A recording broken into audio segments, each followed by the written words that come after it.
So Carmelo had got with Wallow and Gilly the Kid, and he talked about the kind of backstory behind that 2006 fight at MSG that involved J.R. Smith, Nate Robinson, and how he kind of sucker punched Maurice Collins. So he kind of explained the backstory with that. And just keep in mind that around that time, Melo was kind of fighting an image issue. When he first came into the league, he was doing his thing. He actually led the Nuggets to the playoffs for the first time ever, especially as a rookie. But then his sophomore season, he kind of ran into situations where he kind of ran into that, I still got to get love from the hood type mentality. He kind of had to get over that. He got caught with weed at the airport. That was his homie's backpack. But then he walked through the security. He went back to his neighborhood and he was just hanging out with, some of the fellas. But then they took the footage of him hanging out with them and they put it in a rap video, which was called Stop Snitching. So he had a few issues with his image, and then also the drunk driving incident with J.R. Smith.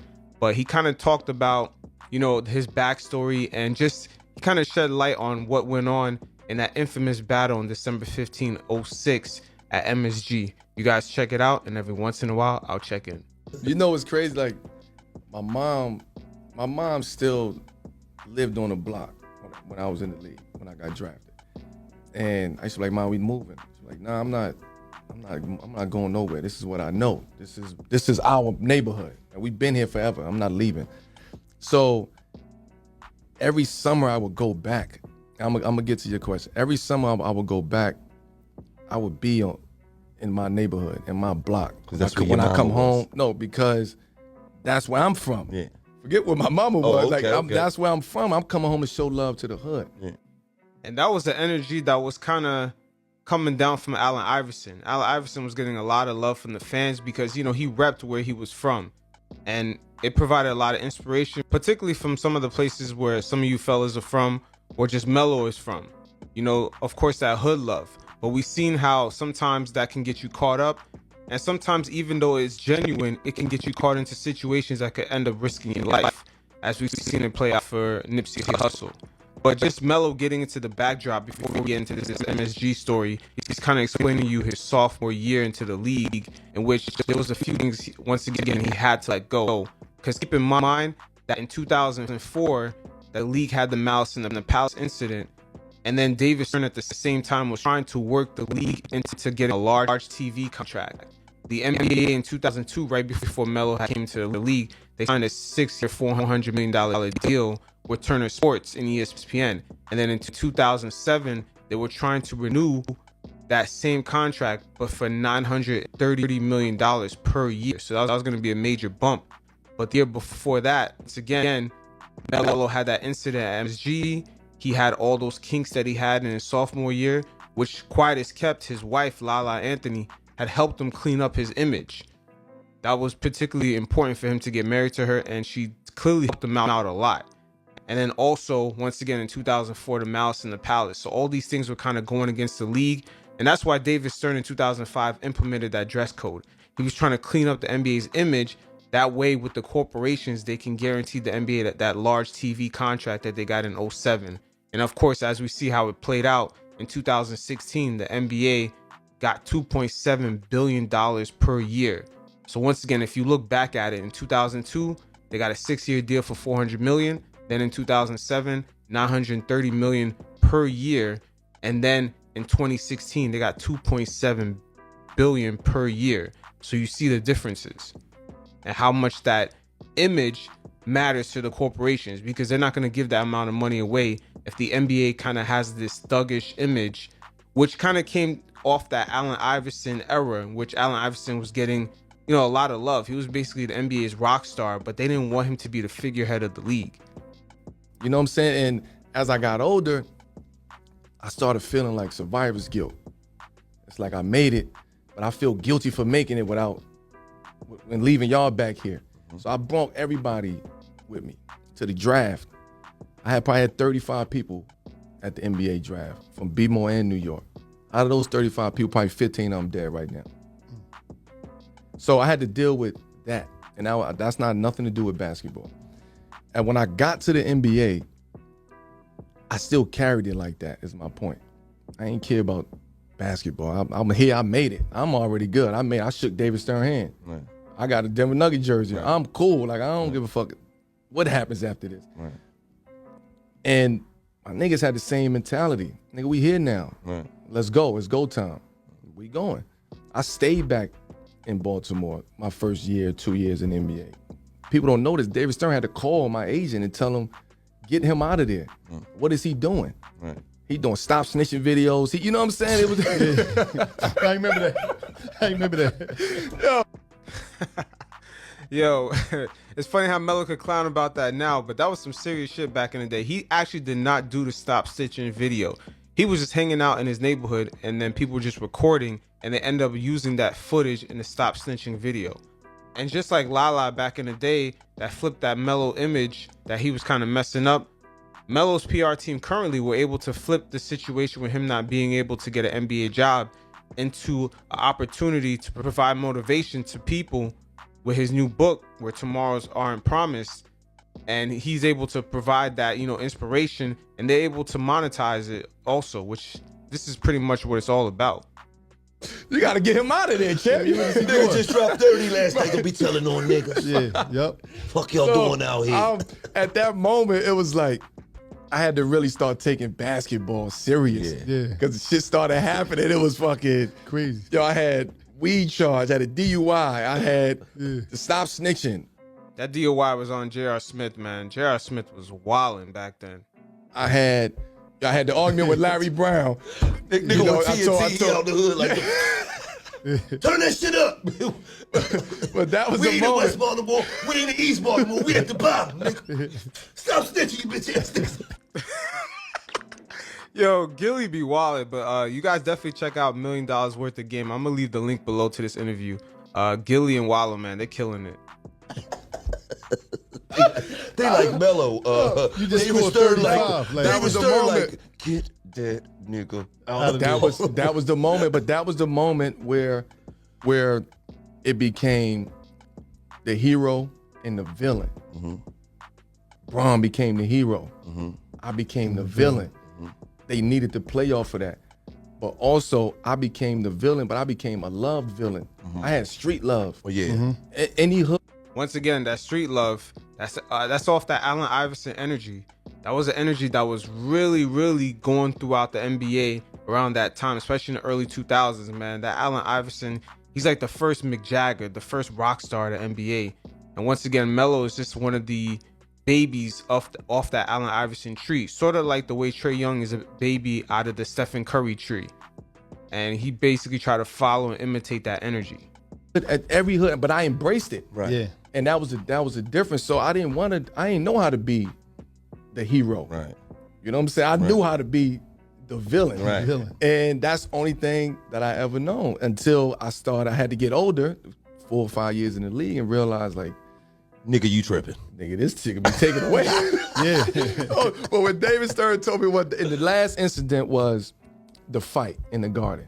We had a Now, that was a backdrop to Melo introducing the fight into the Garden. The reason why, once again, it was important for Melo to introduce that, it shows you what his mentality was before that fight into the Garden, what he was trying to fight off and just kind of change his image. And once again, just going back to early part of the interview when he talked about how he was introduced to the league, you know, the rival to LeBron, the villain.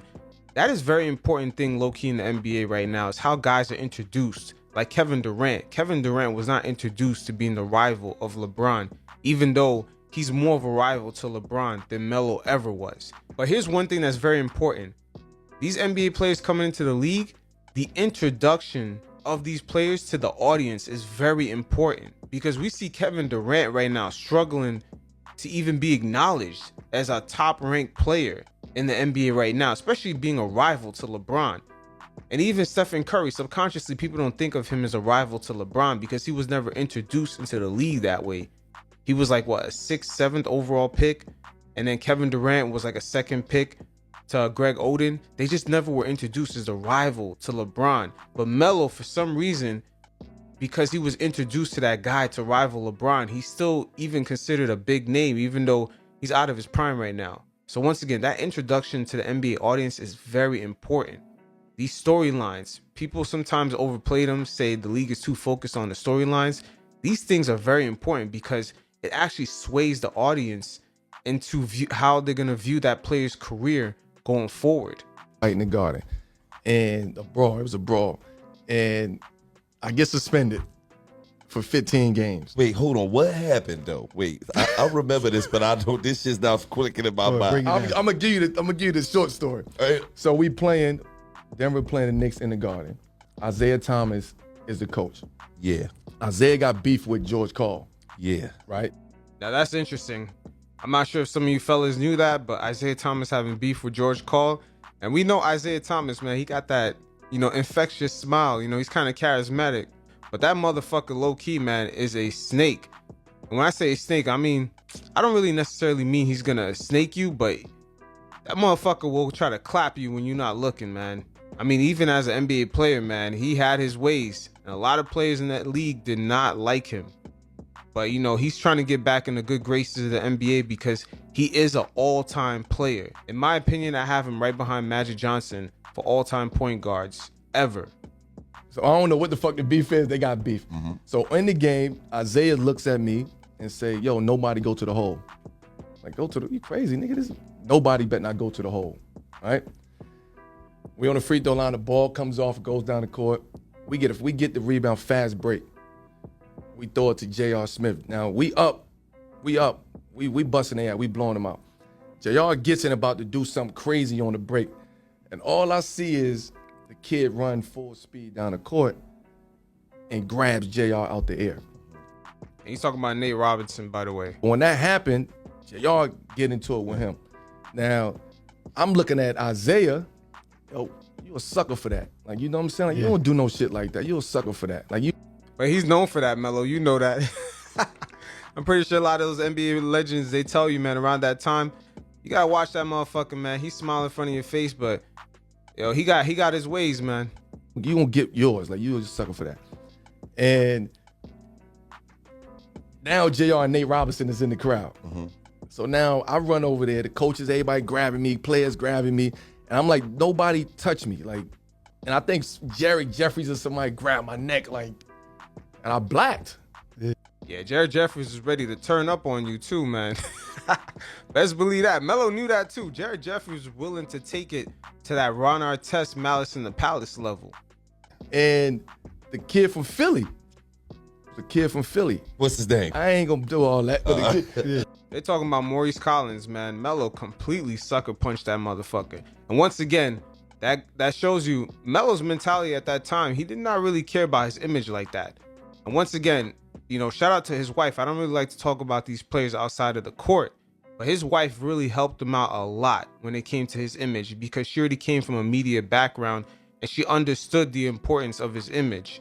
As throughout his NBA career, you see that they really care a lot about their branding.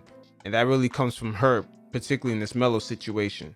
you know what I mean? Hold on, No, don't worry about that. Go ahead. Yeah, man, you Stop can. snitching. Stop man. Man, we can pull this shit up on YouTube. This So I'll nigga's- let you do that research. Yeah. So he said some crazy shit when I walked, but in the heat of it. It would take a Philly nigga. It would be a Philly nigga. Say, He said something like, "Bitch-ass he said nigga." something like, nah, he said something like, fuck you running down here like you gonna do something for it, like that. Yeah, Philly shit. Oh, Yeah, you say some shit like that, man. You some shit's gonna go down.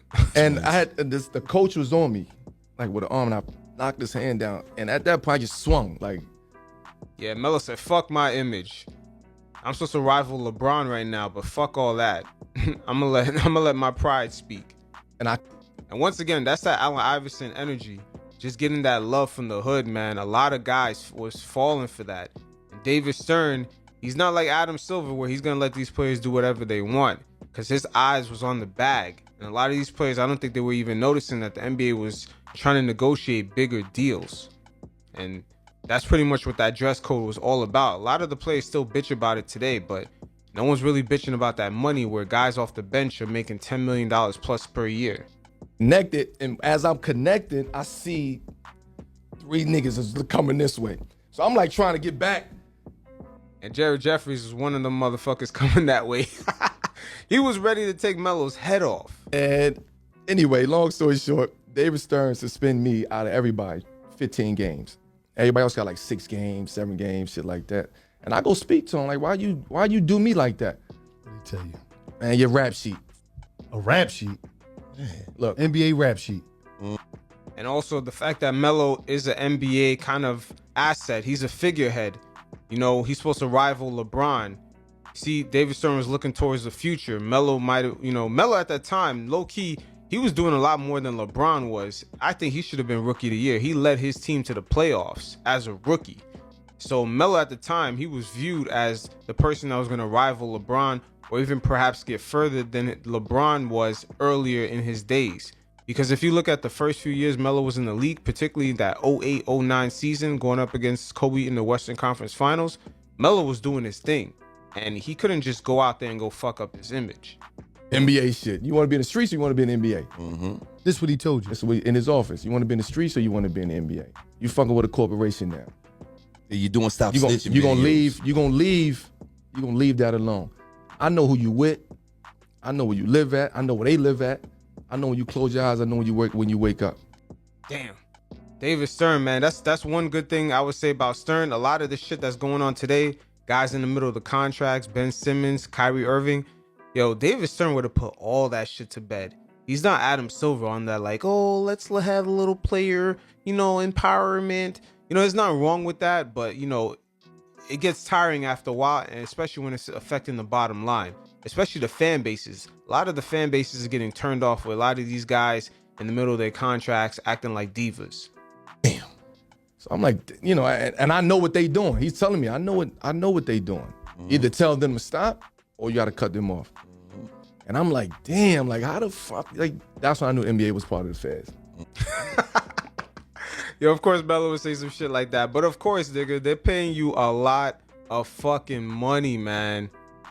Of course, my G, they're gonna know everything you doing. You a major figurehead of the league. At the time, he was going to be that guy to rival LeBron, which they already knew LeBron was gonna be the face of the league because LeBron was already, crafting his image to being that guy.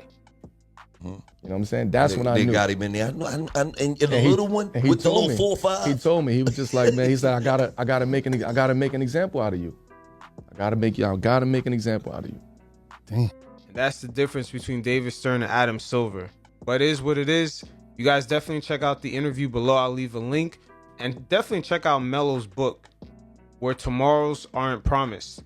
It's a very good flip by his PR team to take that situation which he was struggling to get on a team, and they were able to flip it into a good positive message, particularly for those in the hood and even people that come from different circumstances in which they could even gain some motivation from. So overall, it's a good positive message, and they can also make some money out of it at the same time. So definitely it's a beautiful thing, and definitely check it out. You guys don't forget to check out the PanKnick playlist page. There's other videos up there you guys could check out.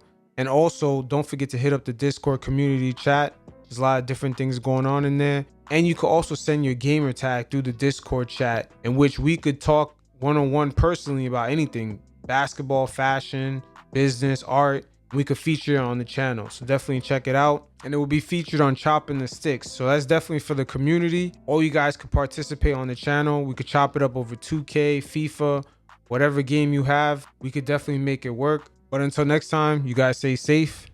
Peace.